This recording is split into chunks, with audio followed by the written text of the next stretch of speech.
Boa noite, William. Boa noite a todos. Tudo bem? Estou de volta, depois de um hiato aí de 2 dias. Tava com saudade do Ivan já aqui comigo todos os dias. O Ivan ficou doentinho e já está melhor. Está melhor? Já tô bem, nada sério, nada grave. Ontem eu ainda estava meio baqueado, mas já tô zero bala de novo. Vamos lá, para mais um dia de fórum na Copa. Hoje a gente tem bastante conteúdo também, tem bastante tema para tratar. A gente vai falar, obviamente, vai falar um pouquinho sobre o futebol dentro de campo, mas vai falar muito sobre o extracampo, sobre o que acontece do lado de fora dos estádios na Copa do Catar, sobre o que acontece aqui no Brasil também, né? Tem gente que vai viajar para lá para vender pendrive, então a gente tem que falar sobre esse assunto também. Né? A gente vai trazer pessoas incríveis para falar sobre esses temas com a gente. E acho que a gente já pode começar a chamar eles para cá, né? Acho que pelo menos uma dos nossos convidados já está aqui. O outro já mandou mensagem e falou que está entrando também. É isso aí, tá conosco já Gabriela Beraldo, jornalista. Boa noite, Gabriela, tudo bem? Boa noite, pessoal, tudo bem? Obrigada pelo convite. Gabriela, uma apaixonada por Copa do Mundo, Ponte Pretana, como nós podemos ver aí pela imagem.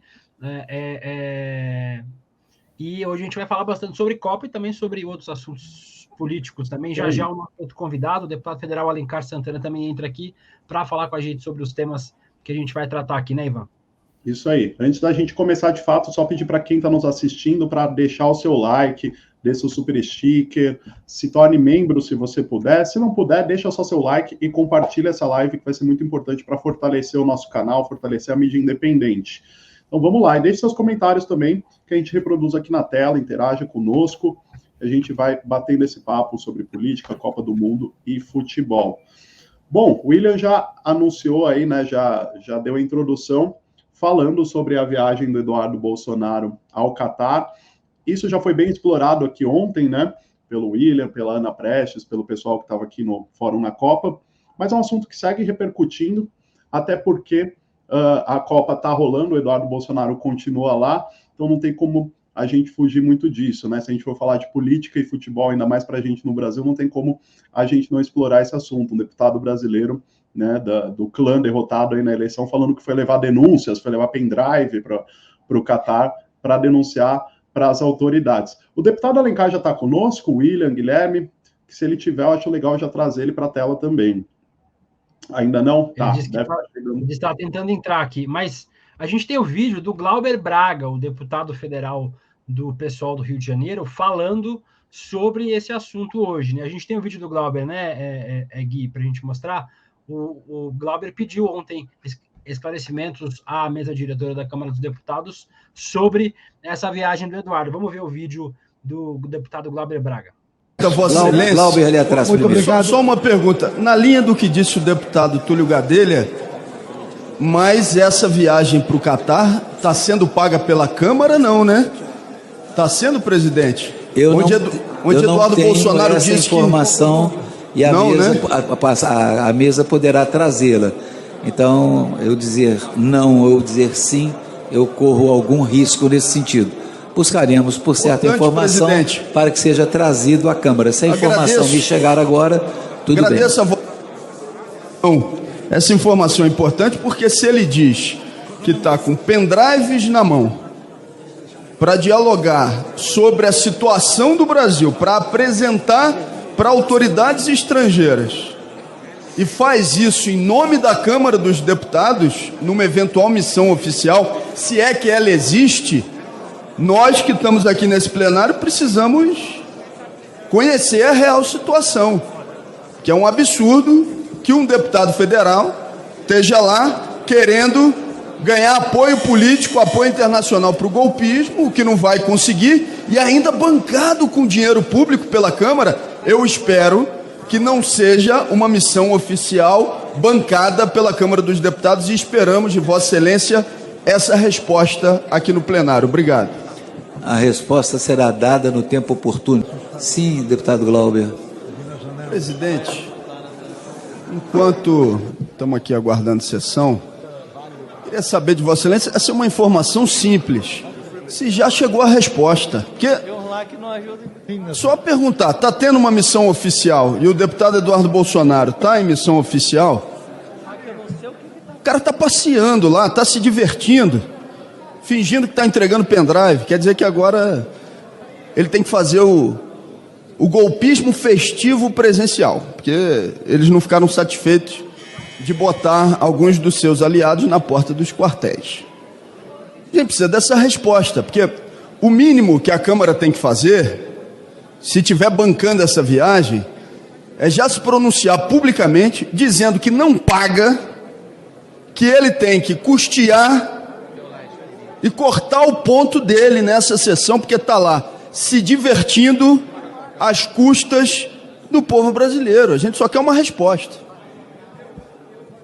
Deputado Glauber, já conversamos com a mesa está buscando as informações para que possamos a todo o plenário, a todo o Brasil, trazer também essa resposta e esse questionamento seu. O tempo passou, o brasileiro sofreu calado, a resposta não veio ainda, a gente não sabe se há uma viagem oficial ou não, se está com dinheiro público ou não, né, Ivan? Então, a Câmara se pronunciou hoje, isso foi ontem à noite, essa fala do Glauber Braga, né? Hoje a Câmara se pronunciou dizendo que essa viagem não foi custeada pela casa, que não vai dar ônus para casa. Acontece que o deputado Eduardo Bolsonaro, a agenda dele constava que ele estava na Câmara no momento em que ele estava lá assistindo o jogo da seleção brasileira, né? Ou seja, a Câmara paga o salário dele, ele deveria estar lá trabalhando e, no entanto, não estava, né? E outra coisa que chama atenção é o seguinte, ele, apesar de ser absurda essa justificativa dele, chegou o deputado Alencar agora. Boa noite, deputado, tudo bem? Boa noite, Ivan, boa noite, Adeluca, boa noite, Gabriela, é um prazer estar com vocês aí. Todo mundo aí com Palmeiras. Gabriela tá com qual camisa aí, Gabriela? Ponte Preta, pô. Ponte Preta que está aparecendo uma... Pois é, deputado, não sei se o senhor estava acompanhando, mas a gente estava comentando aqui ainda sobre a saída do Eduardo Bolsonaro para a Copa no Catar, né? Ele, enfim, tentou até esconder essa viagem, foi flagrado, no momento que ele deveria estar lá dando expediente na Câmara dos Deputados, veio com aquela justificativa absurda de que foi para o Catar, na verdade, para levar pendrive, para denunciar a situação no Brasil para supostas autoridades estrangeiras, né? Enfim, e aí eu queria saber do deputado e também queria que a Gabriela comentasse esse fato. Primeiro, já aproveitar a presença do deputado Alencar aqui. Deputado, a Câmara disse que não custeou essa viagem do Eduardo Bolsonaro. No entanto, ele pode vir a ser investigado por isso, afinal, ele disse que foi lá levar denúncia sobre o Brasil, né? E mesmo que ele não tenha ido em missão oficial, todo mundo sabe que ele é deputado e ele fala como deputado, né? Como que os parlamentares aí da oposição, ainda oposição, né, até finalizar o governo Bolsonaro, podem reagir ou estão reagindo aí a esse fato? Pois é, ele foi fazer mais um passeio, se divertir, curtir o jogo da Copa, enquanto seus apoiadores aqui estão tramando uma atitude antidemocrática, e ele diz que os apoia, né? Quer dizer, foi passear deixando o pessoal tomando chuva e tomando sol. Nós vamos analisar toda a situação, porque um parlamentar pode fazer uma viagem de representação. Agora, se ele for viajar sem uma autorização para outro país, mesmo que ele não vá em missão oficial, ele tem que ter um autorizo da Câmara. Então, nós vamos estar vendo essa situação e, tendo alguma irregularidade, ver que providência nós podemos tomar. Porque ele disse uma coisa e foi outra. Então, algo de estranho tem no ar. E de muito estranho, precisa responder por isso, em se confirmando. E mais grave ainda, né? Ele registrou ponto na Câmara e foi para lá tentando enganar as pessoas, né? Porque essa viagem não estava anunciada em nenhum lugar, não falou que ia para lugar nenhum. Ele só foi escondido, acabou sendo flagrado. É a máxima do ir para o estádio escondido. Quem vai em estádio de futebol sabe. Se você vai escondido no estádio, mentiu para a namorada, mentiu para o chefe dizendo que estava doente, a câmera vai arrumar um jeito de te filmar. O Eduardo Bolsonaro fez isso, registrou ponto na Câmara, viajou 12 mil quilômetros e foi para o Catar ver o jogo. Deluca, vou contar uma passagem, fugindo um pouco do assunto, mas vindo aqui para o futebol. O primeiro jogo do Corinthians e Palmeiras na Arena do Palestra, né? Era o Campeonato Paulista, o Palmeiras já tinha feito os 2 jogos do Brasileiro, acho que no final de 2014, acho que isso foi 2015, salvo engano. E o pessoal da Gaviões, da torcida, falou, Alencar, você vai no jogo, eu sou corintiano. Eu falei, não vou não. Pô, primeiro jogo, vamos lá, na casa deles, não sei o quê. Eu falei, não vou não. Isso foi no começo da semana. Aí chegou ali, quinta e sexta, todo mundo falando do jogo. Eu falei, rapaz, acho que eu vou no jogo. Né? Vou no jogo. Aí tentei ingresso pro Corinthians, não tinha mais, eram só 2.000 ingressos. Bom, arrumei com um amigo palmeirense. 6 ingressos. Eu e minha esposa, o hoje deputado, então prefeito Kiki, a esposa dele, e um amigo meu e a namorada. Quando eu cheguei lá no palestra, eu falei, o que eu fiz? Que besteira. Fiquei morrendo de medo. Quando cheguei lá, vi um monte de palmeirense, falei, nossa, que besteira que eu fiz. Bom, quando eu entrei no estádio, sempre de cabeça baixa, eu tô subindo, encontro um amigo. Eu estava tão tenso que ele me cumprimentou, aí eu tô subindo, encontro uma outra amiga. Alencar, o que você está fazendo no jogo aqui do Palmeiras? Eu abracei ela e falei, pelo amor de Deus, fica quieta. Então é isso, não tem jeito de você ir no estádio e não encontrar alguém, né? Depois fiquei quietinho lá na minha, o Corinthians ganhou de 2-0, o gol do Wagner Love, né? Não pude nem comemorar, mas foi saborosa a vitória. Mas ele foi para lá, né? Ele, mesmo escondido, ele registrou ponto e foi para lá, achando que ninguém ia perceber, né? Pois é, uma atitude irresponsável, né? Totalmente irresponsável, sem compromisso com o país, sem compromisso com o Brasil, sem compromisso com a Câmara, sem compromisso com aquele povo que ele diz representar. E ele que praticamente o mandato dele fez inúmeras viagens e não estando no dia a dia aqui na Câmara, debatendo. Aliás, ele é um deputado ausente do debate político, totalmente ausente do dia a dia da Câmara, nas comissões, no plenário, porque teve ali sempre uma turma que o defendia. E agora foi pego aí num fraga, numa situação que precisa ser apurada pela Câmara e dar uma resposta séria sobre isso. Pois é, queria ouvir também um pouco a Gabriela, que está aqui conosco. A Gabriela é jornalista, enfim. Você acompanhou essa história do Eduardo Bolsonaro, Gabriela? O que você achou de tudo isso? A gente só quer ter um pouquinho de paz, né, Gabriela? Ver um pouquinho de Copa em paz, mas eles não deixam a gente ver a Copa em paz. Nossa, gente, já foi tão difícil a gente aceitar essa Copa, né? A gente fala, não, vamos assistir, vamos torcer, e ainda tem que ficar vendo Eduardo Bolsonaro com fotinho de pendrive no Instagram, dando esse tipo de desculpa. E é bem isso que o deputado falou, né? Pô, se você tivesse no jogo da Ponte Preta, lá no Moisés, que às vezes não aparece ninguém, você tem que pagar um pay-per-view caríssimo, talvez ninguém fosse saber que ele foi até lá, mas você vai no camarote de Copa do Mundo, o tanto que isso é divulgado parece até um pouco cara de pau, como que isso não ia vazar, como que ele esperava realmente chegar até o Catar, ir a um jogo de futebol e não ser flagrado e não ser reconhecido ali. Uma questão também acho que é importante, que esse debate que está sendo na Câmara de quem está bancando essa viagem, porque a gente sabe que acompanhar jogo de futebol hoje em dia é uma coisa de elite, ingressos caríssimos para você ver jogo no Brasil, se você quiser ir assistir realmente de time de Série A, que não é o meu caso, mas você vai ter que pagar ingressos caríssimos. Se você quiser o Catar, é uma fortuna, passagem de milhares de reais, então e é isso, e é aquele contraste também com o que o deputado trouxe, né? É ele fazendo essa viagem, que é uma viagem de luxo, e ao Catar, enquanto tem apoiadores aqui acampados em estradas. Eu recentemente estive em Uberaba, Minas Gerais, que é uma cidade muito bolsonarista, ali na fronteira com São Paulo, um acampamento enorme, uma cidade que durante as eleições teve muito outdoor do Bolsonaro e tudo mais. Um pessoal acampado até agora, muita gente, caminhões passando na estrada, sentido Minas Gerais, com muita bandeira. E nesse final de semana a gente foi para Paraty, teve a festa literária, e também ali na rotatória da entrada de Paraty, acampamento. A gente ficou até brincando que era flipei bolsonarista, assim, acontecendo ali fora, só que não tinha nenhum livro. Mas é exatamente esse contraste muito grande que ele deixou, né? Que saiu muito feio para ele. E até dando uma olhada, eu gosto muito de olhar comentário em rede social, nas imagens, não pegou bem mesmo, apesar dele ter tentado, né, dar aqueles truques de colocar os comentários positivos para cima, não funcionou. Eu acho que saiu bem mal e pode ser que acabe até com uma investigação para ele, nessa questão dos pendrives. Esperamos que sim. Esperamos que ele também não apareça em mais nenhum jogo, principalmente na sexta-feira, para a gente poder curtir em paz, né? O Ivan, ele vai puxar para a gente uma matéria Deixa eu só ler alguns comentários antes, Ivan. As pessoas estão falando aqui sobre a antena HARP. Quem não sabe o que é antena HARP, joga no Google depois. Lá no site da Fora a gente tem matéria sobre isso também. Os bolsonaristas criaram uma teoria da conspiração de que a chuva que está caindo em cima deles é por conta de uma antena que o governo dos Estados Unidos tem. E aí a gente trouxe para cá. Depois veja no Google, o tamanho do negócio é tipo uns 8 campos de futebol, assim, a antena. Eles acham que é tipo um carrinho de cachorro-quente, assim. Você leva e causa e leva a chuva para os lugares. O Gerson Godoy aqui falou, aqui na minha cidade ativaram a antena HARP, tá chovendo.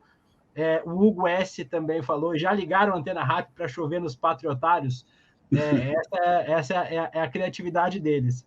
Aproveitar para agradecer os comentários de todo mundo que está assistindo aqui também. O Ivan vai trazer uma matéria agora, que depois eu vou trazer um outro vídeo de outra patriota, entre várias aspas, que postou um vídeo, mais uma ameaça à democracia para o deputado e para a Gabriela comentar.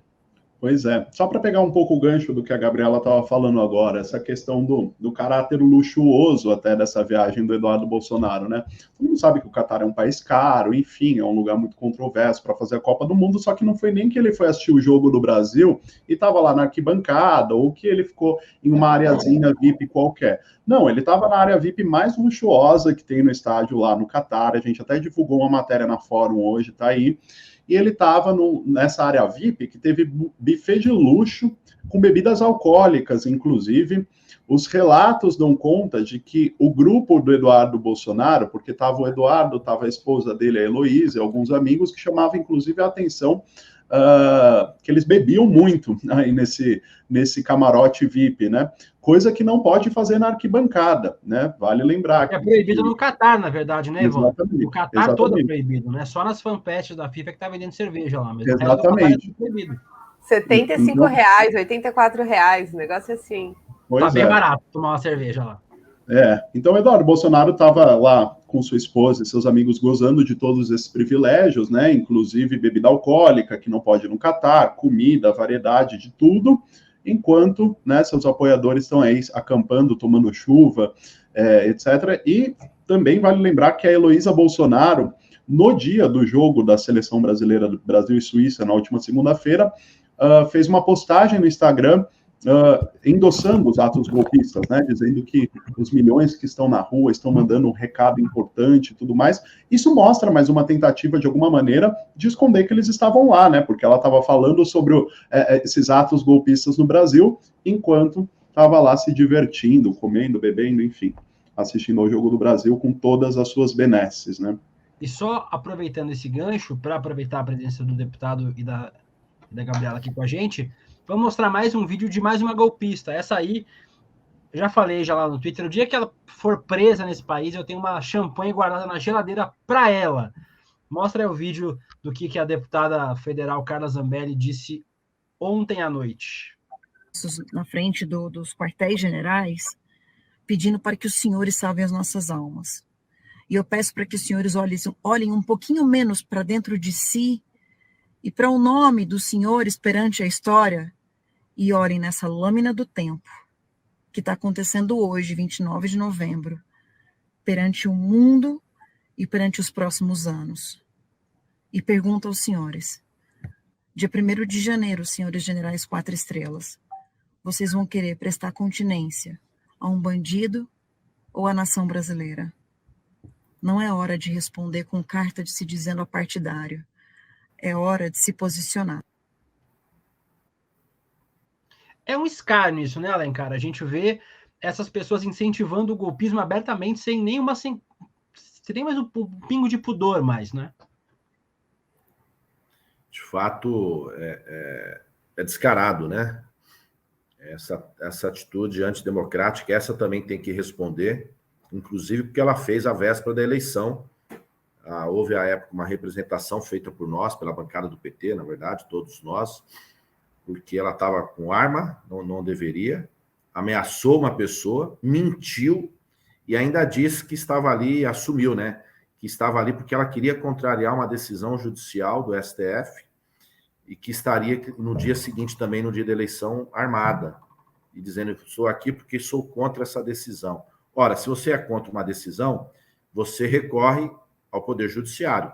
Você não pode dizer, eu não vou cumprir essa decisão, se achando acima da lei, da decisão judicial, simplesmente porque é parlamentar. Então, ali ela tentou contra o Estado Democrático de Direito e tem que ter o mandato cassado e por todas as demais atitudes.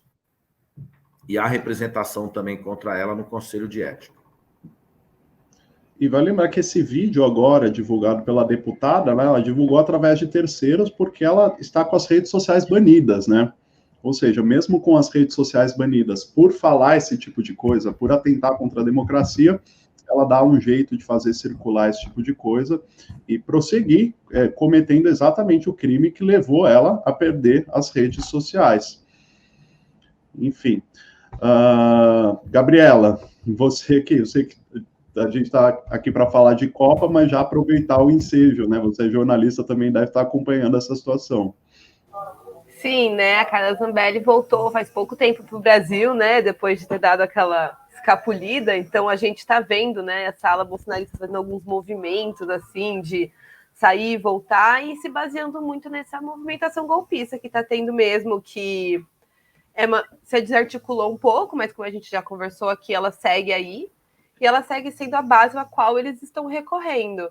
E eu acho que, como o deputado falou, é preciso voltar nas bases jurídicas, é preciso checar esse tipo de ação, porque eu não sabia que ela tinha divulgado esse vídeo, inclusive, por terceiros, o que também configura como uma atuação dela nas redes sociais. E isso é uma das grandes preocupações, né? Porque hoje nas redes sociais você está podendo fazer qualquer tipo de discurso, ele é validado, e isso cai na mídia, e cai como alguém falou, e nada mais é discutido, é debatido. Então, é realmente preocupante, e é nesse momento em que eles vão também, né, ainda se aproveitar daquelas pessoas que seguem na frente dos quartéis, que seguem nos providenciando tantos memes, que ao mesmo tempo que são muito divertidos, eles são aterrorizantes, porque a gente está chegando perto de uma posse, a gente está chegando perto de uma transição de governo que a gente sabe que vai ser conturbada, que vai ser difícil, que vai trazer inúmeros desafios para a sociedade com esse tipo de situação, com esse tipo de posicionamento entre alguns grupos populares e tudo mais. Deixa eu ler só alguns comentários aqui. A Maria Rosa está perguntando, o Pelé está muito doente? A gente vai falar sobre isso hoje, Maria, está na nossa pauta falar sobre o Pelé. O Pelé está, sim, muito doente, está com câncer de cólon, né, está fazendo um tratamento, e as informações não são boas, né, realmente o Pelé está bem doente mesmo, mas a gente vai falar sobre isso no programa de hoje. Fica aqui com a gente que você vai ver. O Paulo Colecionador, eu acho que tirar as redes sociais da Zambelli é pouco. Tem que caçar o mandato dela, já faz... tem que caçar o mandato dela, já fez um mês, é verdade. A Marli Binhoto está comentando aqui também. O Tiago Arcanjo, ser de direita nesse país é ter salvo-conduto para cometer crimes. Ah, se ela fosse de esquerda, é verdade. Já estava presa, pendurada de ponta cabeça, Tiago. O Sérgio Trancoso desanimado aqui. E aí, meus caros, ela tenta contra a democracia e nada acontece. O golpe está dado. Não acho que está dado ainda. Acho que eles têm mais bravata e menos poder do que você imagina. O Rafael Simões aqui comentando sobre a Ponte Preta, disse que o Flávio Prado disse que torce para a Ponte Preta, mas é conversa, aquilo ali é mais São Paulino que o Kaká. Teve mais alguém aqui que falou, deixa eu ver, o Black Anarchist, que está aqui sempre, um palmeirense, um abraço para você, Black Anarchist. Gabriela, você é a segunda pessoa na vida que eu conheço que é Ponte Pretana. Tá aí, eu já tenho mais um registro para sua... Eu ouço bastante isso. Todo mundo fica, nossa, a primeira pessoa que eu conheço. Eu fico, gente, como assim? Maior do interior. Tem amigo meu que é bugrino, discorda de você frontalmente. A Paçoca Guido diz aqui, o Ciro Nogueira também está no Catar, é verdade. Eles fizeram um trenzinho da alegria lá para o Catar. Vamos pular um pouco desse assunto para falar sobre outro assunto melhor. Acho que o deputado Alencar Santana pode ajudar a gente também. São dois assuntos em um. A gente vai falar... acho que isso nem virou matéria, na verdade, mas deputados argentinos estão acompanhando aqui a transição brasileira. Né? Eu sei que eles estiveram reunidos com o pessoal dos direitos humanos ontem, por exemplo, anteontem. Então, tem alguns deputados, alguns representantes do governo argentino aqui no Brasil acompanhando essa transição. A Argentina hoje ganhou da Polônia por 2-0, o que para mim é uma... né, é uma festa, eu gosto muito da seleção argentina, torço sempre para as seleções latinas. Ana Prestes, a cientista política que está sempre com a gente aqui, também é dessa que torce para as seleções latinas. E aí a gente teve a vitória da Argentina, e a gente tem uma outra vitória, que acho que é fora de campo mais importante, né? É essa relação entre o Brasil e a Argentina sendo reconstruída, né? O governo de Jair Bolsonaro tentou destruir essa relação de todas as formas, com as outras nações quase todas do mundo, inclusive as latino-americanas, e a gente tem uma tentativa de reconstrução, né? O presidente argentino foi o primeiro a vir no Brasil, logo depois da vitória do presidente Lula. Eu queria que o deputado falasse um pouquinho sobre como é que está se dando esse processo de transição em Brasília, né? A gente tem visto muitas informações sobre a composição dos novos ministros e sobre a composição do governo também, e sobre essa relação entre Brasil e Argentina que vai sendo retomada aos poucos depois dessa tragédia para a nossa política externa, que foi o governo de Jair Bolsonaro. Antes, só reproduzir o comentário aqui do Paulo Rocha, que é para o deputado Alencar. Deputado, rapidinho, tem um comentário aqui, foi um superchat do Paulo Rocha, ele perguntou, Alencar, cadê sua camisa do Corinthians? Tá aí, agradeço o superchat do Paulo Rocha. Vou passar para o Alencar, ele já responde as duas coisas. Tá em São Paulo, tá em Guarulhos. Minhas camisas do Corinthians, tá em São Paulo. Estou em Brasília aqui, então não, aqui eu não tenho. Olha, primeiro, sobre a transição, importante entender, a transição é um grupo que está fazendo um diagnóstico sobre as áreas do governo. São inúmeros problemas, até porque foi um governo incompetente durante todo o seu mandato, que escondeu inúmeras informações também ao longo do tempo. E, ao mesmo tempo, a partir disso, né, preparando algumas coisas para que a gente possa iniciar o ano, o presidente Lula fazendo em cada uma das áreas também sugestões aos ministérios, né? O eixo do programa de governo já foi apresentado na campanha, já foi debatido, então agora está fazendo esse diagnóstico e, logicamente, que algumas outras coisas acabam surgindo. Ela está ocorrendo e, politicamente, as conversas também com os partidos, com os deputados das outras bancadas que não estiveram conosco na eleição.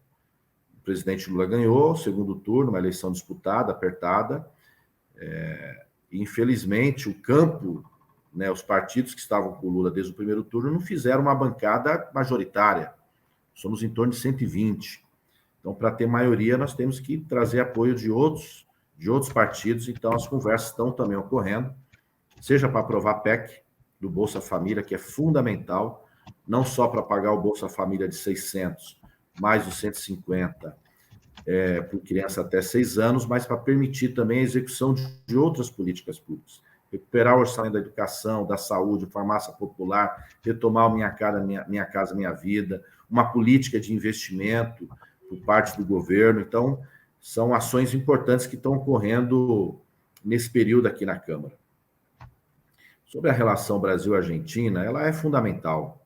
São 2 grandes países da América do Sul, têm um enorme potencial, sempre tiveram uma relação muito boa do ponto de vista político, do ponto de vista econômico, mesmo em momentos onde tinham governos de linhas ideológicas diferentes, né, seja no Brasil, seja na Argentina. O presidente atual, o presidente Bolsonaro, destruiu, de fato, essa relação com a Argentina e com outros países da região e também com outros países do mundo. Não é à toa que o Brasil praticamente se isolou, né, do ponto de vista da sua relação externa, mantendo relações muito, muito pequenas, com poucos países, o que para o país é muito ruim, seja do ponto de vista político, seja do ponto de vista econômico. O presidente Lula, assim como fez uma grande política durante seus governos, mantendo as relações que o Brasil já tinha, ampliando novas, já demonstrou que fará isso novamente.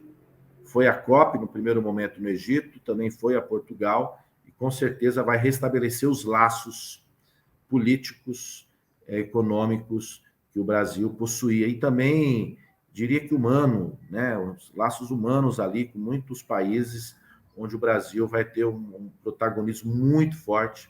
Assim esperamos, e não tenho dúvida que o presidente Lula fará novamente.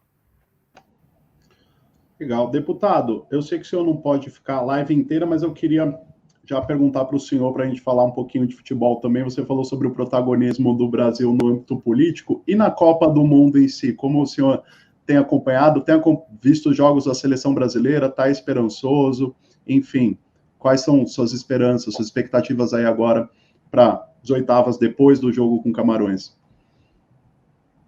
Olha, o Brasil tem uma grande seleção, vários jogadores de alto nível em todas as posições.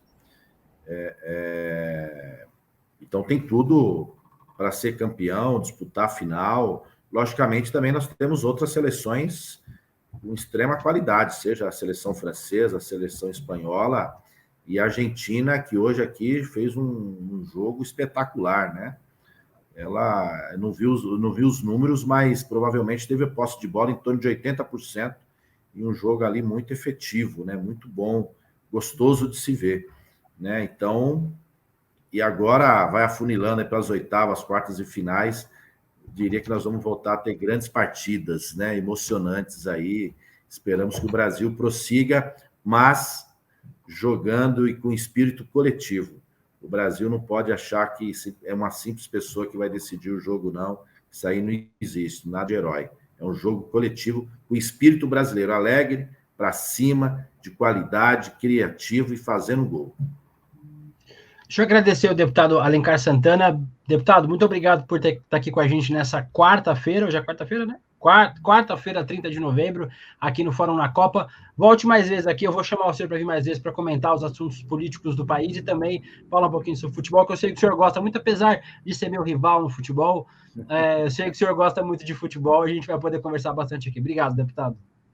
Eu que agradeço, Deluca, Gabriela, Ivan, peço só desculpa, eu tomei uma chuva esses dias e fiquei um pouco gripado hoje, mas um prazer estar com vocês, vamos estar aqui discutindo futebol, discutindo política e demonstrando a nossa visão, e parabéns aí a todos da Fórum pelo programa, e valeu, Deluca, forte abraço a todos. Tamo junto, deputado. Obrigado, deputado. Deixa eu aproveitar para puxar um gancho para a Gabriela, que ela vai poder explicar. Gabriela, eu não tenho problema em torcer por seleções latino-americanas. Eu torço para todas elas, em especial a Argentina. Tenho camisa da seleção argentina. Tem essa camisa que não é vintage, é uma camisa que eu achei num brechó por R$5, inclusive. Uma camisa original da Adidas que eu achei num brechó aqui em São Paulo. E eu queria saber, Gabriela, você também torce para as seleções latino-americanas, em especial a Argentina? Eu te pergunto isso por aquele lencinho verde ali atrás de você, que eu quero que você aproveite e explique. Deve ter uma relação com a Argentina esse lencinho, né?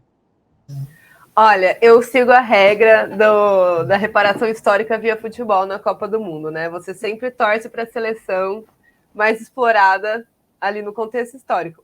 A Ana Prestes faz isso aqui também. Essa é a regra. O meu problema é que eu compro rivalidade muito fortemente, gente. Quando eu era adolescente, pré-adolescente, eu não li Senhor dos Anéis, porque alguém inventou uma rivalidade. Harry Potter com Senhor dos Anéis, não li. Então, assim, eu compro rivalidades. Meu namorado tem isso também. Tem esse preconceito com o Senhor dos Anéis. Por conta do Harry Potter. Que não faz sentido nenhum, entendeu? Não. Só me tirou a oportunidade de ler um livro. Porém, hoje, vendo Argentina e Polônia, eu descobri que no final a regra é a regra da reparação histórica, porque, cara, eu fui vendo o jogo e o deputado foi quase correto. Acho que a posse de bola da Argentina foi um pouco mais de 70%. Foi um jogo, assim, muito envezado. Foi impressionante, na verdade, que o jogo acabou 2-0, porque muitas oportunidades ali de gol. Foi um jogo muito, muito incrível, muito gostoso de assistir. E acho que pela primeira vez na vida eu me vi vibrando de uma maneira pela Argentina, assim, como se estivesse jogando o Brasil. E foi muito bom. E, sim, eu pessoalmente tenho uma relação muito grande com a Argentina. Eu tô terminando meu mestrado, eu pesquisei a Argentina. Aqui, a gente tem o lenço do movimento feminista pelo aborto na Argentina, né? Que há poucos anos foi vitorioso, conseguiu legalizar o aborto na Argentina. E esse lenço, ele tem um símbolo, que é mesmo um desenho de um lenço, né? Não apenas o lenço verde, mas como um movimento, é o desenho de um lenço, que é baseado nisso aqui, ó, que eu tenho aqui em cima, que é o lenço das Mães da Praça de Maio, que é o movimento das mães que lutaram, né, pelas informações, pela justiça, pela memória dos seus filhos, lutam até hoje na Argentina, dos desaparecidos da ditadura militar. E aí esse símbolo muito grande nacional que eles têm lá, que é o lenço branco das madres e das abuelas, ele foi convertido no lenço verde das feministas que fizeram o maior movimento do mundo em prol do aborto. A Argentina é um país muito bonito em relação à organização social e movimentos, com essa em especial com esse momento aí da ditadura, desses familiares que se organizaram. E eu acho que a gente está vendo isso mesmo. Quando a gente vai ver um futebol, mesmo sendo Argentina, mesmo com todas as rivalidades que a gente tem, eu acho que a gente que é latino-americanista, a gente que está desse lado, a gente se emociona mesmo, porque é uma Copa, até eu estava conversando com um colega, bastante desigual, acho que são 12 seleções europeias e 3 seleções africanas, 4 seleções da América do Sul. Você tem uma representatividade do futebol global extremamente baixa. Você não consegue, você não tem ali de verdade o que a Copa do Mundo vende, né? Uma pluralidade, a diversidade, o encontro dos povos. Isso não acontece. Você tem as seleções dos países mais ricos e algumas poucas seleções que passam nas peneiras dos continentes regionais e elas vão até lá. E aí pouquíssimas delas passam para as fases eliminatórias. Então, por isso que nossa, muito maravilhoso, que agora a gente vai ter umas oitavas, vai ter Argentina, vai ter Uruguai, vai ter Brasil, vai ter Senegal. Deve ter mais, estou me esquecendo, mas é pouco, muito pouco comparado ao que poderia ser.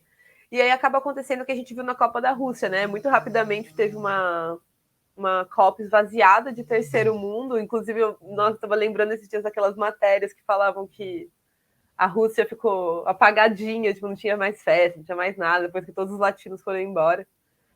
E é isso também, né? Tira essa energia do futebol, eu acho, da diversidade, desse encontro, dessas coisas. Então, eu acho que a regra tem que ser essa, tem que torcer pelas seleções africanas, tem que torcer pelas seleções latino-americanas e espero que a gente consiga levar mais nas próximas vezes. Boa, Gabriela. Daqui a pouco, inclusive, a gente vai voltar um pouquinho nesse tema sobre torcer para colonizados, colonizadores, enfim, mas aproveitar o gancho que o De Luca citou, e você estava falando aí sobre o lencinho verde, né, que na Argentina representou essa luta pelo direito ao aborto e tudo mais, e mais uma vez fazendo esse link entre a Argentina que jogou na Copa, o seu lencinho, e a política brasileira. Eu vou pedir para o Gui colocar na tela aí para a gente dar uma comentada, no vídeo que mostra hoje um debate sobre o Estatuto do Nascituro na Câmara dos Deputados, e um deputado bolsonarista fazendo seu show lá enquanto rolava o debate com as mulheres, né, a deputada Sâmia. Vamos assistir o vídeo.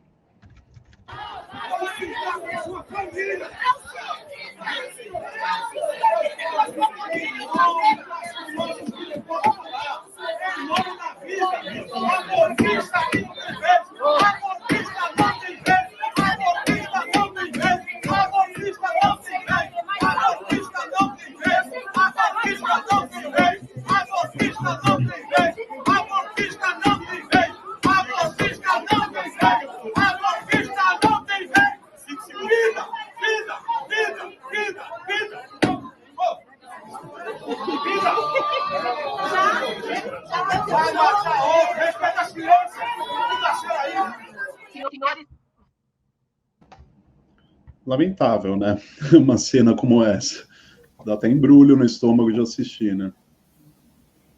A gente entender que as pautas conservadoras, elas são realmente essas pautas de movimentação de emoções e que elas não vão envolver as coisas básicas da política, né? Que é pautar-se na ciência e pautar-se no debate público e no bem comum e no coletivo, né? Porque você vê um cara que é conservador, que vai chegar ali na Câmara, vai fazer um discurso anti-aborto, ele provavelmente é o mesmo cara que foi contra vacinas. Então, como ele vai lá e grita por vida, se você não vai pautar na ciência a partir de vacinas? E aquela velha história, eu tinha um colega na faculdade que brincava, ele falava, pô, esse povo é contra o aborto quando tá na barriga, mas aí o aborto dos 3 anos de idade aos 15, aos 18, na mão da polícia, não tem problema o filho dos outros. Então, é um discurso que muito falho e que ele, na lógica, a gente sabe, a gente que vai vendo, a gente tem muitas pesquisas científicas que mostram que até os 3 meses de gestação, a mulher, a gente ainda tem um feto, a gente não tem desenvolvimento de uma vida, a gente não tem desenvolvimento do sistema nervoso central, a gente sabe de todas essas coisas, a gente já tem, a própria Argentina, foi muito legal, eu cobri o processo de legalização na Argentina e foi muito interessante, porque Primeiro que foi um trabalho feito por muitos anos, as argentinas lutaram por muito tempo, se organizaram em muitos grupos de mulheres e grupos, elas têm uma palavra para bairros, né, que são os grupos de bairros e tudo mais, para conseguir essa legalização. Elas finalmente conseguem, e elas não apenas passam a descriminalização do aborto, como elas passam também a alteração no sistema de saúde da Argentina, né? Então, desde que... Eu não vou querer, como jornalista, cravar, mas eu lembro que acho que nos primeiros 6 meses, ou até um ano de legalização do aborto, nenhuma mulher na Argentina morreu por abortar. Então, você vai olhar dados políticos, dados de gestão pública, você descobre que você salva vidas nesse processo. Você resolve problemas graves, você ajuda com planejamento familiar. E teve também uma análise muito interessante na época da pandemia, no primeiro ano, assim, ainda assim, de uma secretária de saúde da Argentina que avaliou que com essa alteração no sistema de saúde argentino promovido pela legalização do aborto, postos de saúde menores que acabaram se preparando para receber mulheres que estavam buscando procedimento de interrupção da gravidez, também estavam mais preparados para receber casos de Covid. Então, você percebe como tratar a política pública com ciência, ela melhora em muitos níveis os processos. E você melhora todos os debates, existem dados de múltiplos países que falam até que números de abortos diminuem. Porque você pautando na ciência, pautando na política pública, você consegue fazer esse debate muito importante. E é muito legal que esse debate foi feito na Argentina, até voltando no que vocês estavam comentando lá sobre cooperações internacionais e tudo mais. O debate na Argentina, a legalização na Argentina abriu um caminho enorme na América Latina. Diversos outros países, dos moldes da Argentina, a partir dos debates da Argentina, a partir do exemplo do movimento de mulheres na Argentina, conseguiu de múltiplos avanços. Teve o México, teve a Colômbia, teve o Equador, foram muitos, e eu acho que esses são os tipos de caminho que a gente espera que um governo progressista possam abrir, que eles abram todos esses canais de diálogo sobre múltiplos temas e que a gente consiga fazer essas trocas de informações, de políticas públicas, de dados e desses tipos de avanços que a gente precisa ter para combater esse tipo de conservadorismo reacionário que a gente acabou de ver nesse vídeo. Esse debate do aborto sempre traz muitos comentários aqui. Li alguns deles. A Miriam Resistência falou: o pai do meu filho não liga para saber se o filho está vivo, sustenta a casa e ele sozinho. E o traste não é cobrado pela sociedade. Palhaçada. A Veranize aqui te dá parabéns para a Miriam sobre isso. A Miriam Ramos falou: o Bolsonaro falou para a Zambelli, perdeu o mané, não a mola. Porque dizem, né, tem uma matéria aí que está rolando, de que eles tiveram uma treta, né, que o Bolsonaro teve uma treta com a Carla Zambelli esses dias, inclusive. Ontem, no jantar do velho. Isso. A Miriam falou também: que vergonha alheia, que asco, típico velho que chama de abortista e acha normal mandar a amante dar um jeito quando engravida. Hipócritas. A Yara Souza falou aqui: por certo, este encéfalo já pagou o aborto para as amantes pela vida. Sim, embrulha o estômago. Agradecer a todo mundo que está comentando. O Irã Borges falou que a gente interage um pouco aqui com o chat. A gente tem 2 entrevistados às vezes a gente acaba ficando muito conversando com o entrevistado, mas sempre que dá a gente vem para cá aqui. A gente tenta trazer vocês também, Irã e todo mundo que está aqui comentando. A Veranize Ferreira falou: o jogo Polônia-Argentina foi maravilhoso. É verdade, foi um dos melhores jogos da Copa até agora pela Argentina, né? A Polônia meio que abdicou de jogar, mas foi um jogão de bola. A Argentina jogou muito bem e continuo firme nos meus favoritos para essa Copa. A Inglaterra, a França, a Argentina e o Brasil. Vamos ver se eu acerto lá no final. Sem querer sair do tema dos jogos de hoje, mas é um vídeo que eu acho importante trazer. Ele é um pouquinho longo, tem 4 minutos, eu vou pedir um pouco da paciência de vocês, mas vocês vão entender e vão achar importante esse relato. A jornalista Ludmila Becker, que é do UOL, ela está cobrindo a Copa no Catar e postou hoje um vídeo que ela fez ontem do jogo do Irã, que eu acho muito importante a gente ver. Eu vou trazer esse vídeo. A gente já falou sobre isso ontem, inclusive, aqui quando eu estava com o Thunderbird, com a Ana Prestes e com o Pedro, mas a gente vai ver esse vídeo que ela postou hoje, a Ludmila Becker, a gente vai comentar sobre ele. Acompanhe o vídeo que é importante. Vou tentar explicar mais ou menos o que aconteceu hoje aqui nessa torcida. Estou um pouco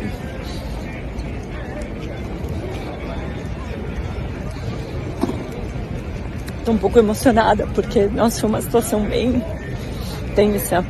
Eu entrei na torcida para tentar conversar com as mulheres, né, para ver como é que elas torciam, como é que estava a situação no Irã, se alguma delas ainda estava protestando, porque lá os conflitos só estão piorando.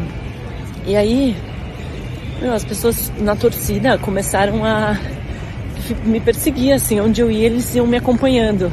Começaram a tirar foto minha, das pessoas que eu estava conversando, e do meu crachá. E aí as mulheres lá não queriam falar comigo. E aí uma delas falou assim, olha, eu não posso falar agora, pega o meu telefone, porque eles estão vigiando a gente. Aí eu consegui conversar com um homem que estava fazendo mão assim, ó, durante o hino. Só que ele não quis gravar o rosto dele, porque ele falou que é perigoso para ele voltar. E a maioria das pessoas que estão aqui são enviadas do governo do Irã para fiscalizar o que está sendo dito.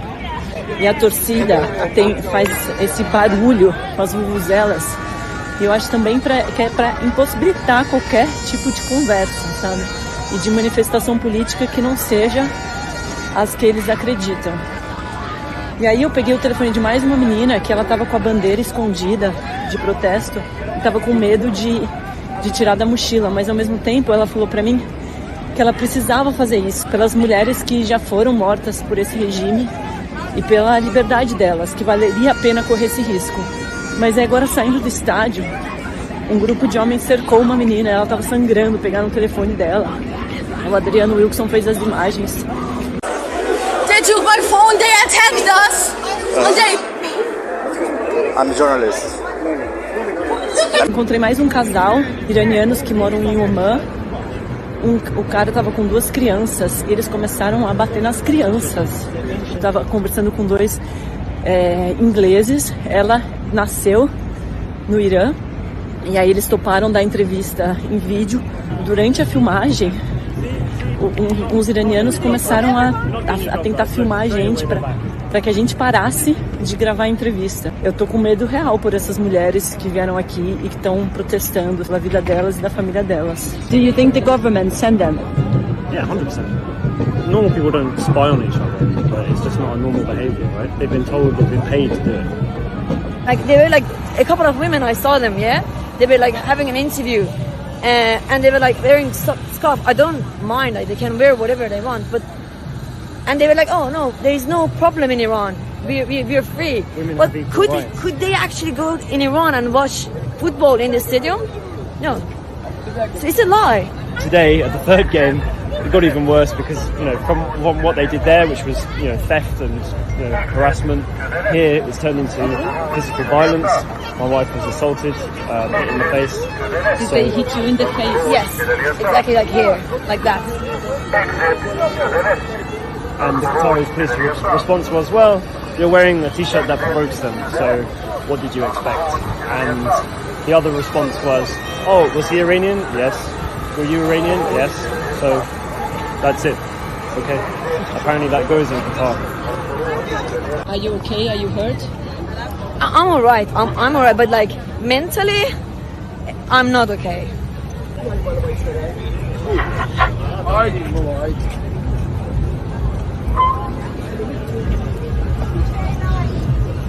They know that the security is here, so they don't do anything. Do you think you can go back home someday? To Iran?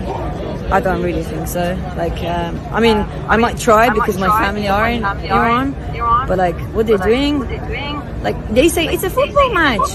Why don't you just happy, like, why don't you just like enjoy? I was doing my own thing. I wasn't going to harm anyone. But they don't know, human rights. They don't know that I can say what I want to say. And according to FIFA, as long as it's not political. And what I said was not political. Women's right freedom isn't political. It's human rights issue. Do you feel afraid for your family? I mean, I'm not right now thinking about it, but I don't know. To be honest, I don't know. É uma situação muito, muito grave, né? A gente tem alguns comentários distintos aqui, eu vou ler os dois. O Sérgio Vicente diz: o Irã não é ocidental, temos uma, acho que ele quis dizer ótica muito distinta do que realmente se passa por lá. E a Miriam diz o contrário: é ótimo o trabalho dela e arriscado. Sou professora de educação física e, ao invés de decoração de Copa, estou promovendo reflexão sobre o Catar. Torço para o Brasil, mas não dá para fechar os olhos. Ou somos progressistas, ou pelos direitos humanos, ou não somos. Assim, acho que a Gabriela é acadêmica, que ela pode falar, inclusive, melhor do que eu sobre isso. Tem duas teorias sobre isso, que é o relativismo cultural e o universalismo, né? O relativismo cultural é quando a gente tenta olhar isso que acontece nos outros países pela ótica da cultura deles, né? Então a gente tenta criar uma ótica em relação à própria cultura. Mas eu sou um universalista, né? Eu acho que os direitos humanos são universais, são mais importantes do que as culturas, né? O direito à vida é mais importante do que o direito a essa suposta preservação de uma cultura que mata, por exemplo, homossexuais no Irã, na Arábia Saudita e em outros países islâmicos. Eu acho que os direitos das pessoas são mais importantes do que esses direitos humanos fundamentais são mais importantes do que qualquer aspecto cultural que possa justificar violações como essas que acontecem no Irã, e a gente está aí, o vídeo de relatos de iranianas e a própria jornalista brasileira presenciando esses ataques, essas agressões. Queria que a Gabriela falasse um pouquinho sobre isso que a gente viu agora e sobre esse assunto. Bom, essa questão das iranianas chegou, né? Eu acho que essa questão da Copa do Catar trouxe não só muitos debates sobre o próprio Catar, mas que a gente está tendo várias críticas, a gente está vendo, mas também sobre outras situações que ocorrem na região do mundo. Não gosto de usar nenhum dos termos que eu vou usar, porque eles não realmente descrevem, porque a questão do mundo árabe, ou mundo muçulmano, ou Oriente Médio, nenhuma delas consegue englobar a totalidade, você precisa pensar em diversos pontos ali para conseguir falar de toda essa realidade. Mas diversas questões foram trazidas à tona, a gente está vendo muita bandeira palestina nos jogos também, isso está acontecendo bastante.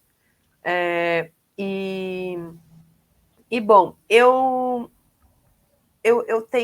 transito aí, Gianluca, no universalismo, porque eu acho que assim, sim, existem alguns direitos que são inalienáveis, né? A gente tem essa concepção do Estado Democrático de Direito, no qual você tem pessoas com direitos inalienáveis, direitos à vida, direito à liberdade de expressão, direito à manifestação política, e que eles não podem ser quebrados. Então, claro que existe uma necessidade da gente, claro, apoiar esses valores e tudo mais. Eu não acho que a questão seja a gente debater os valores em si, mas talvez as abordagens de como os países lidam com suas próprias questões. Os direitos das mulheres não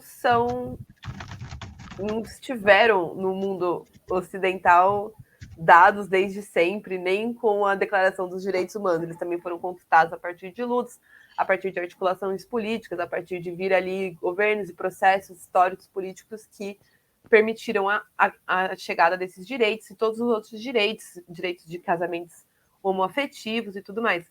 Claro que todos com muito atraso, depois de muita opressão desses grupos, mas eles vieram a partir de um processo histórico e político. Eu acho que a questão é você permitir que os países passem pelos seus processos históricos e políticos que cabem a eles, que é uma questão que a gente chama de autonomia dos povos. Agora, é claro que a internacionalização, né, a gente no mundo internacional, no qual outros países já passaram por esse debate, a pressão é natural. E a pressão faz parte do cenário político no qual o Irã está inserido. E pode ser que funcione para o Irã repensar aquilo, mas pode ser que tenha que se entender melhor. É que eu não sou uma especialista em Oriente Médio, em mundo árabe, em mundo islâmico, para poder falar, olha, a situação do Irã é um governo de tal forma que vem ali de forma histórica, se colocando dessa forma. Eu acho que a questão é essa, isso precisa tudo ser muito entendido e precisa ser um debate colocado, sim. Tudo isso que a jornalista trouxe nesse vídeo para a gente é muito sério e precisa ser denunciado, por isso que é tão importante o trabalho de jornalistas internacionais, é tão importante o trabalho de observadores internacionais, especialistas que podem ir até os lugares e chegam lá e fazem observações e conversam com as pessoas, tentar entender o contexto complexo em que todos esses debates estão inseridos, e eu acho que esses debates precisam ser feitos. Eu acho que o problema é quando a gente não fala, é quando a gente deixa esses assuntos morrerem, porque realmente... Mas eu acho que todas as coisas têm que tomar muito cuidado. Por exemplo, enquanto a gente estava fazendo muitas críticas ao Catar, críticas muito contundentes para a gente, né? Como críticas à homofobia institucionalizada do governo, coisas absurdas assim, que a gente sabe que ocorre no Catar. As pessoas fizeram muitos memes e piadas com o como é que chama? O mascote da Copa do Mundo. A tapioca homofóbica. Cara, ficou xenófobo. Porque aí você chega aí, você ofende uma cultura que também é marginalizada num contexto global, que eles também sofrem. Então, eu vi vários comentários assim, é muito fácil o europeu ir lá e falar, olha, que não tem direitos humanos, depois de oprimirem a região por séculos. E ainda tem ligação, tipo, como se todos os países fossem édens dos direitos humanos, né? Cada país tem seus próprios conflitos para resolver, inclusive, né? Exato, como se esses países tivessem situações de direitos humanos maravilhosas. O Brasil é um país em que o casamento gay é legalizado, a gente tem uma das maiores populações LGBT do mundo, uma das culturas LGBT mais fervorosas do mundo, maior quantidade de drag queen fora dos Estados Unidos, assim. Mas a gente é um país que mais mata homossexuais e pessoas transexuais. Então, até que ponto aqui é um país de direitos para as pessoas LGBTQIA+. Assim. Então, eu acho que tudo é uma questão de muito debate e contexto, e precisa muito tomar cuidado nesses processos para a gente não cometer esses ocidentais, na verdade, são orientalismos, né? Que o Eduardo Said falava, que a gente comete orientalismos nas nossas análises, que acabam não no sentido de vamos passar pano porque eles têm os processos dele, mas no sentido de tomar certos cuidados, dar certos espaços para as pessoas também falarem. Eu acho que é também dar o protagonismo desse processo para as iranianas, por exemplo. Elas são as protagonistas dessa mudança histórica pelo qual o país vai ter que passar. E eles estão num momento de efervescência política, né? Desde setembro, quando houve o assassinato daquela jovem curda, que eu me esqueci o nome agora. Inclusive, agora a FIFA deixou usar o nome dela, né? Para protestos, pode levar foto dela, o nome dela. Algumas frases de efeito podem ser usadas agora nos estádios em prol das mulheres iranianas. Porque é isso, porque você vai fazendo o debate, você vai fazendo o enfrentamento, e agora é muito interessante acompanhar como que se recebe isso entre o movimento progressista no Irã. Eu acho que essa é a chave de descobrir a atuação, sabe? Através deles, não através da gente. O Ivan, ele vai chamar mais algumas participações. Só ler mais alguns comentários aqui, para a gente pular para o próximo assunto. A Sandra Barros diz: maus tratos não são cultura, e sim violência. O Gui mostrou aí. O Cleóstenes, com o nome grego na sequência, Oliveira, diz: cultura nenhuma tem direito à violência. A Miriam Resistência diz: o Catar comprou essa Copa geopoliticamente para se garantir e se colocar no centro das atenções do mundo e evitar invasões dos vizinhos.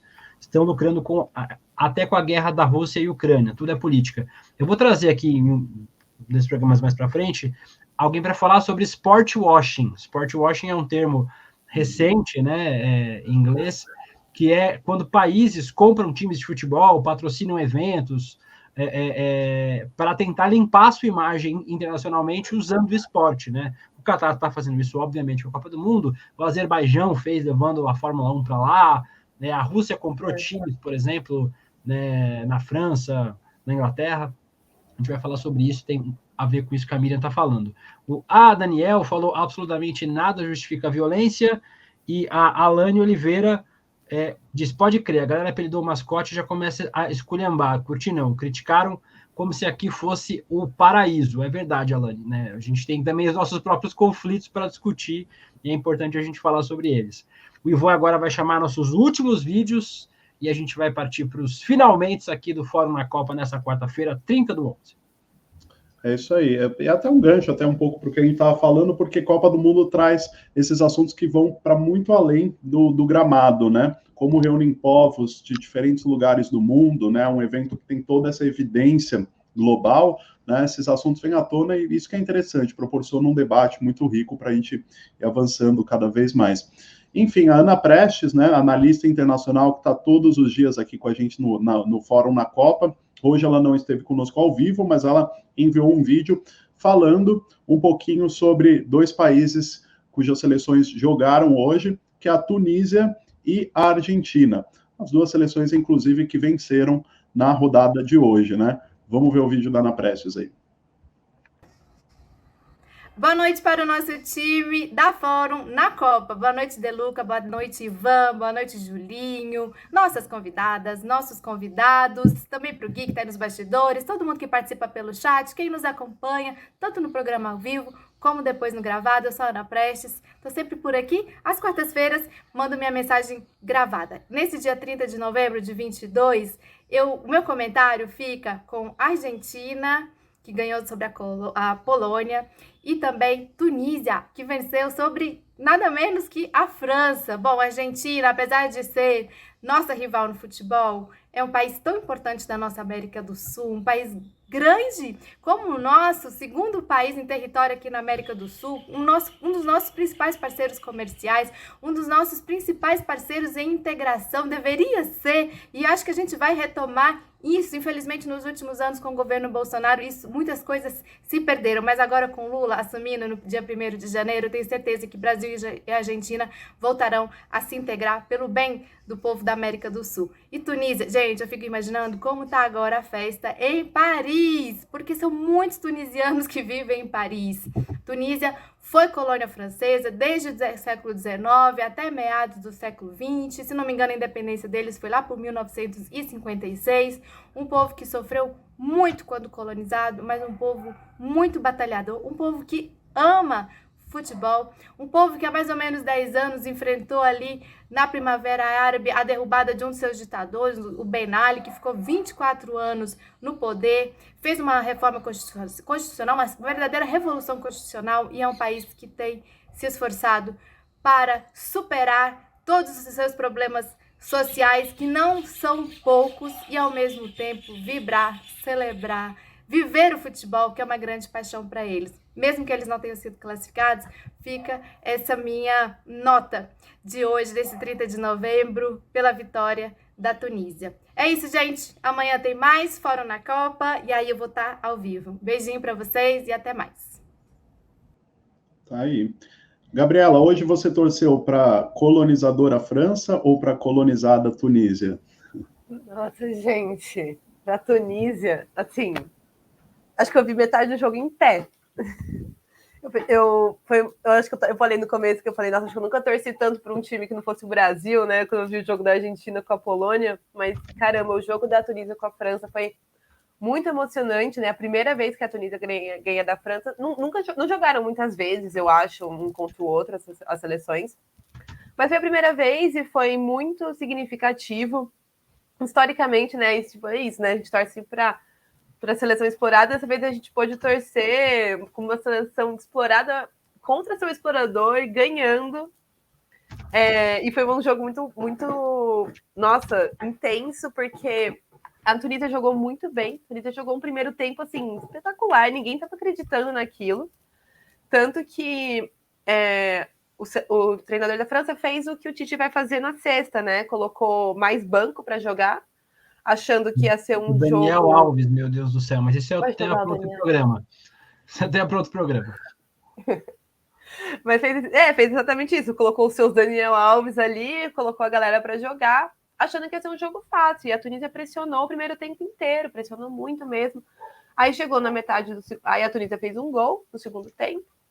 Foi no segundo tempo, foi no final do primeiro. E aí apertou, né? Chegou água, bateu na bunda, eles colocaram o Mbappé, colocaram o pessoal para jogar, e aí o jogo apertou, mas a Tunísia segurou de uma forma, assim, de uma resistência, de uma garra, que você só vê no futebol, assim, na Copa do Mundo, segurou mesmo. Aí, ó, aí só enquanto a gente está falando, ó, você pode pôr no mudo, Gui. Aí tá a festa dos jovens tunisianos em Paris, mas pode continuar falando, Gabriela. São 700 mil tunisianos que vivem na França, né? Muita gente, uma festa gigantesca, foi um jogo maravilhoso. E foi uma celebração maluca para quem viu, né? Porque deram uma prorrogação de 8 minutos no segundo tempo. Eu tava assim, eu não acredito que eles vão fazer isso. E no último minuto. No último minuto. E aí acabou o jogo, apitou, o pessoal eu tava tipo, nossa, desacreditada, não acredito, nada acontece. O mundo nunca vai mudar, o capitalismo venceu, é isso mesmo. E aí o VAR anulou, e eu fiquei tipo, o mundo é maravilhoso, Copa do Mundo é uma coisa incrível. Eu não acredito que eu gosto tanto do VAR, assim. E foi...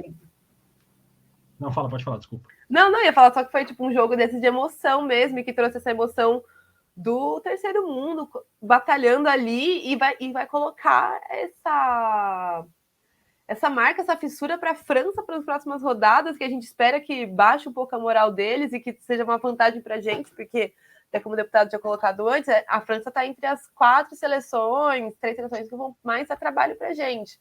Então, eu espero que a Tunísia tenha feito o trabalho pelo terceiro mundo de acabar com a moral dos franceses.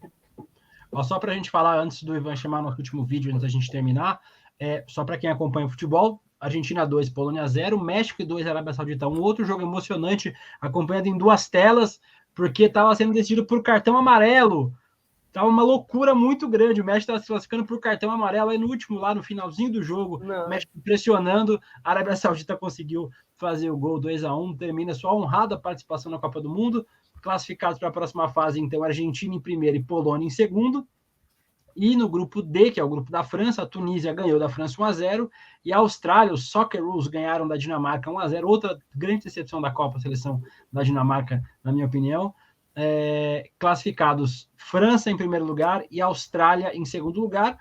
Já temos jogos definidos para as oitavas de final.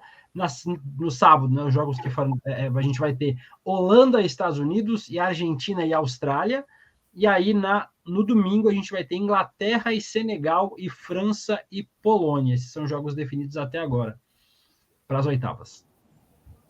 Isso aí, a gente falou um pouquinho aí da comemoração da torcida da Tunísia na França, né? A gente vai vir agora com um vídeo do Julinho Bittencourt, que é editor de cultura da Fórum, como todos os fóruns na Copa. O Julinho fala um pouco de cultura, de arte, de alguma dessas seleções, e o de hoje ele fala justamente sobre a França. Vamos assistir o Julinho. Queridíssimos do Fórum na Copa, bom estar com vocês de novo. Hoje eu vou falar sobre uma das melhores seleções, quer dizer, não sobre a seleção, mas sobre a cultura de uma das melhores seleções que está disputando a Copa, que é a França, né? A seleção da França, assim como a cultura da França, ela é pautada também, ela é montada, ela é elaborada toda em torno do multiculturalismo, né? Assim como a gente tem jogadores como Mbappé, jogadores afrodescendentes, né? Jogadores que são da França, que são de vários lugares, né? A cultura da França também é assim, profusa, feita de várias etnias, de vários povos, que vão desde os ciganos, africanos, belgas e entre outros que fazem parte da formação da nacionalidade francesa, né? França, que é o berço do iluminismo e da revolução que inaugurou a era moderna. É o país com mais prêmios Nobel de literatura do mundo, com um sem fim de pintores e vários outros artistas. Mas hoje eu vou me resumir a 2 artistas francesas, 2 cantoras. Uma que vem lá de trás, que nasceu em 1935 e é uma das artistas mais conhecidas do mundo, seguramente está entre as 10 cantoras mais conhecidas da França, que é Edith Piaf, né? Edith Piaf, maravilhosa. Ela teve uma biografia, uma cinebiografia, que vale muito a pena vocês assistirem, que chama Piaf, né? Um hino ao amor, de Oliver Dahan. E conta a vida trágica da cantora. Ela foi abandonada pela mãe ainda pequenininha, acabou sendo criada pela avó num bordel na Normandia, né? Dos 3 aos 7 anos ela ficou cega, mas recuperou, milagrosamente ela se recuperou da cegueira. Mais tarde viveu com um pai alcoólatra, que ela abandonou aos 15 anos e foi cantar nas ruas de Paris. Em 1935 foi descoberta por um dono de boate, e nesse mesmo ano grava seu primeiro disco. De repente, a vida sofrida dela deu uma reviravolta e ela ganhou fama e sucesso internacional. Ela é, até hoje, uma das cantoras francesas mais tocadas de todos os tempos. Ela eternizou e cantou canções como La Vie en Rose, que é uma espécie de segundo hino francês, e olha, competir com o hino francês é broca, porque é a Marselhesa, né? O hino mais lindo do mundo.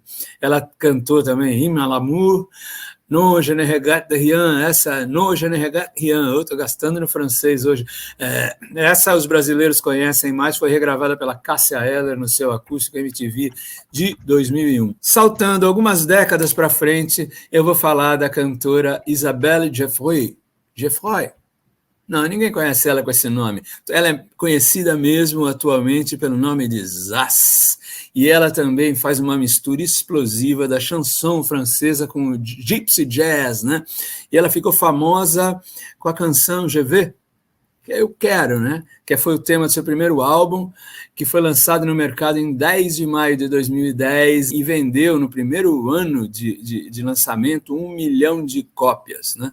Je veux diz assim: eu quero amor, alegria, bom humor, não é o dinheiro que me trará felicidade, eu quero morrer com a mão no coração. É muito legal o som da Zaz, né?